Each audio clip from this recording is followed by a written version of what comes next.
கர்த்தருடைய பரிசுத்த நாமத்திற்கு மகிமை உண்டாவதாக. தேவன் அருளி அப்போ மினிஸ்ட்ரி மூலமாக உங்களோடு தொடர்பு கொள்வதிலும் இந்த மகிழ்ச்சி அடைகிறோம். இன்றைக்கும் இந்த நாளிலும் தேவன் நமக்கு கொடுக்கிற வார்த்தை ஏசாயா 57 அதிகாரம் 21 வசனம். துன்மார்க்கருக்கு சமாதானம் இல்லை என்று என் தேவன் சொல்லுகிறார். ஹல்லேலூயா. கிறிஸ்துவுக்குள் பிரியமானவர்களே, கர்த்தருடைய வார்த்தை சொல்கிறது துன்மார்க்கருக்கு சமாதானம் இல்லை என்று தேவன் சொல்லுகிறார் என்று. பிரியமானவர்களே, இன்றைக்கு அநேகருடைய வாழ்க்கையிலே குடும்பத்திலே சமாதானம் இல்லாமல் குழப்பங்களும் பிரிவினைகளும் சச்சரவுகளும் இருக்கிறது. ஏன் இப்படிப்பட்ட போராட்டங்கள் பிரச்சனைகள் வருகிறது என்றால், தேவனுடைய வார்த்தைக்கு கீழ்ப்படியாமல் துன்மார்க்கமான காரியங்களை செய்யும் போது அந்த குடும்பத்திலே சமாதானம் இருப்பதில்லை.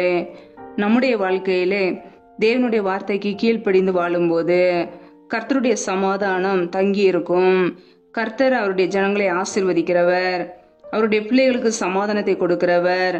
நம்முடைய குடும்பத்திலே சமாதானம் வேண்டுமென்றால் நாம் அவருக்கு பிரியமுள்ள ஒரு வாழ்க்கையை வாழ வேண்டும். தேவனை தேடுகிற பிள்ளைகளாக வாழ வேண்டும். ஹல்லேலூயா. வேதம் சொல்லுகிறது, உம்முடைய வேதத்தை நேசிக்கிறவர்களுக்கு மிகுந்த சமாதானம் உண்டு, அவர்களுக்கு இடரல் இல்லை என்று. பிரியமானவர்களே, யாரெல்லாம் வேதத்தை நேசிக்கிறார்களோ அந்த குடும்பங்களிலே மிகுந்த சமாதானம் இருக்கும். நம்முடைய வாழ்க்கையிலே வேதத்தை நேசிக்கிறோமா? இரவும் பகலும் அவருடைய வார்த்தைகளை தியானிக்கிறோமா? கர்த்தரை தேடுகிறோமா? அவரை துதிக்கிறோமா? வார்த்தையாகிய தேவன் நம்முடைய இருதயத்திலே இருக்கிறாரா? நம்மை நாமே ஆராய்ந்து பார்ப்போம். நாம் எந்த அளவுக்கு வேதத்தை நேசிக்கிறோமோ, எந்த அளவுக்கு வேதத்துக்கு முக்கியத்துவம் கொடுக்கிறோமோ, நம்முடைய குடும்பம் ஆசீர்வதிக்கப்படும். நம்முடைய குடும்பத்திலே சமாதானம் தங்கியிருக்கும். எந்த குழப்பங்களோ போராட்டங்களோ பிரச்சனைகளோ வராதபடிக்கு கர்த்தர் சமாதானத்தினால் நிரப்புவார். ஹல்லேலூயா. நம்முடைய தேவன் சமாதானத்தின் தேவன். நம்முடைய குடும்பத்திலே அவர் வாசம் பண்ணுவார். ஹல்லேலூயா.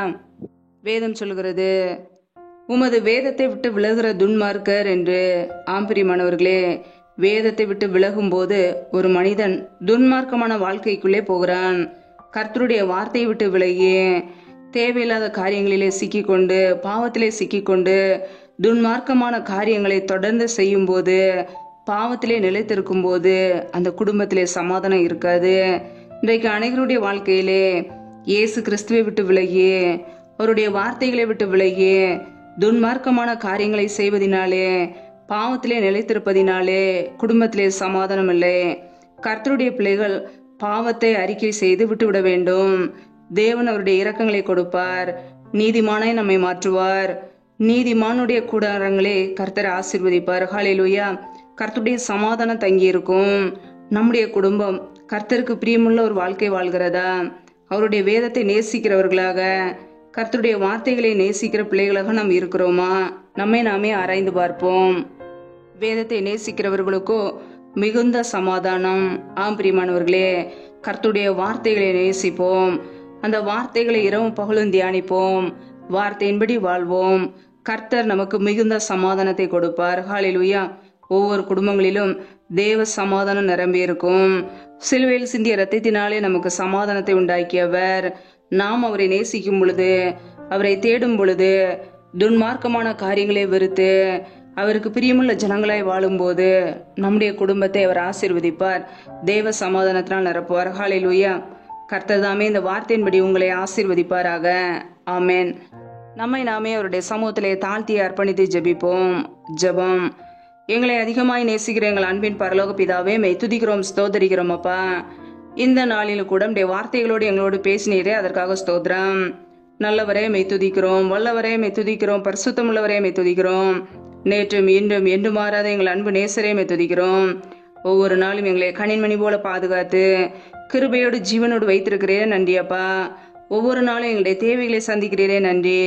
உண்ணவும் உடுக்கவும் தங்குவதற்கு இடம் கொடுத்து எங்களை பாதுகாக்கிறீரே நன்றி அப்பா. இப்பொழுது இணைந்திருக்கிற ஒவ்வொரு குடும்பங்களையும் கரங்களிலே அர்ப்பணிக்கிறோம். என் தேவன் தாமே ஆசீர்வதிப்பீராக. பிள்ளைகள் செய்கின்ற வேலைகள், தொழில்கள், வியாபாரங்கள் எல்லாவற்றையும் ஆசீர்வதிங்கப்பா. கையின் பிரயாசங்களை பெருக பண்ணுங்க. கையின் பிரயாசங்கள் தேவையில்ல செலவுக்கோ வீண் செலவுக்கோ மருத்துவ செலவுக்கோ வட்டியும் சொல்லி போகாதபடிக்கு என் தேவன் ஆசீர்வதிங்க. ஒவ்வொரு குடும்பத்தை ஆசீர்வதிப்பீராக. கர்த்தரின் ஆசீர்வாதமே ஐஸ்வர்யத்தை தரும் என்ற வசனத்தின்படி பிள்ளைகளை ஆசீர்வதித்து உடைய ஐஸ்வர்யத்தினால் நிரப்புங்கப்பா. ஜீவனுள்ள நாட்களெல்லாம் நன்மை கிருபையும் தொடரும் என்ற வசனத்தின்படி உடைய நன்மை கிருபையும் பிள்ளைகளை தொடரட்டும். ஆசீர்வதிங்க. உடைய கரங்களிலே அர்ப்பணிக்கிறோம். எந்தெந்த குடும்பங்களிலெல்லாம் வேலைக்காக ஜெபிக்கிறார்களோ வேலை காரியங்களில் இருக்கிற தடைகளை நீக்கி ஆசீர்வதிங்கப்பா. என் தேவனுடைய கரத்தில் அர்ப்பணிக்கிறோம். எந்தெந்த குடும்பங்களிலெல்லாம் கர்ப்பத்தின் கனிக்காக ஜெபிக்கிறார்களோ என் தேவன் மனமிறங்கி ஆசீர்வதிங்க. பிள்ளைகள் கர்த்தரால் வர சுதந்திரம், கர்ப்பத்தின் கனி அவரால் கிடைக்கும் பலன் என்று வேதத்திலே வாசிக்கிறோம். என் தேவன் தடைகளை நீக்கி ஆசீர்வதிங்க. நம்முடைய கரங்களிலே அர்ப்பணிக்கிறோம். எந்தெந்த குடும்பங்களிலெல்லாம் கணவரால் கைவிடப்பட்ட ஒரு நிலைமையிலே தனிமையோடு வாழ்கிறார்களோ திக்கற்ற பிள்ளைகளை வாழ்கிறார்களோ என் தேவன் அந்த குடும்பத்தை ஆசீர்வதிங்கப்பா. திக்கற்ற பிள்ளைகளுக்கு நீரே சகாயர், நீர் மாத்திரமே உதவி செய்ய முடியும். பொருளாதார தேவைகளை சந்திங்க, பண தேவைகளை சந்திங்க, ஆசீர்வதிங்க. நம்முடைய கரங்களிலே தாழ்த்து ஒப்பு கொடுத்து ஜெபிக்கிறோம். எந்தெந்த குடும்பங்களிலெல்லாம் பலவீனத்தோடு சோர்வோடு வியாதியோடு கஷ்டப்படுகிறார்களோ என் தேவன் அந்த குடும்பத்தை தொடுங்கப்பா. ஒவ்வொரு குடும்பத்திலும் சுகப்படுத்துங்க. அப்படியே சுகமாக்கும் கரம் இப்பொழுதே பிள்ளைகளை தொட்டு சுகமாக்கட்டும், விடுதலையாக்கட்டும். பலவீனத்திலே அப்படியே பலன் பரிபூரணமாய் விளங்கட்டும். ஆசீர்வதிங்க. அப்படியே நன்மையினால் நிரப்புங்கப்பா. இந்த இரவு நேரத்தில் இன்பமான நித்திரை கொடுங்க. நல்ல சொப்பன தரிசனங்களை வெளிப்படுத்துங்கப்பா. வரப்போற காரியங்களை குறித்து ஒவ்வொரு நாளும் எங்களோடு பேசுங்க. அதிகாலையில எழுந்து நம்முடைய சமூகத்திலே காத்திருக்க புது கிருபையில பெற்றுக்கொள்ள எங்களை அர்ப்பணிக்கிறோம். சத்துரு கொண்டு வருகிற போராட்டங்கள், பிரச்சனைகள், தீமைகள், மரண பயங்கள், இருளின் அதிகாரங்கள், ஆபத்துகள், நாச மோசங்கள், தீமைகள், விக்னங்கள் எல்லாவற்றுக்கும் விலைக்கு எங்களை பாதுகாத்துக் கொள்ளுங்க. இப்படியே இரத்த கோட்டைகளை எங்களை அர்ப்பணிக்கிறோம். இப்படியே கிருபைகளை அர்ப்பணிக்கிறோம். தாழ்த்தி ஜெபிக்கிறோம். தொடர்ந்து எங்களை பாதுகாத்துக் கொள்வீராக. ஒவ்வொரு நாளும் இப்படி வழியிலே நாங்கள் நடக்க எங்களை அர்ப்பணிக்கிறோம். அதற்கேற்ற கிருபையிலே கொடுத்து எங்களை ஆசீர்வதிப்பீராக, பாதுகாத்துக் கொள்வீராக. முற்றிலுமாக தாழ்த்தி ஜெபிக்கிறோம். எல்லா துதி கன மகிமையெல்லாம் ஒருவருக்கே செலுத்துகிறோம். இயேசு கிறிஸ்துவின் மூலம் ஜெபிக்கிறோம் ஜீவனுள்ள நல்ல பிதாவே, ஆமேன். கர்த்தர் தாமே உங்களையும் உங்கள் குடும்பங்களையும் ஆசீர்வதிப்பாராக. ஆமேன். Thanks for watching. Please subscribe our channel. Click the like and share. Click the bell. God bless you.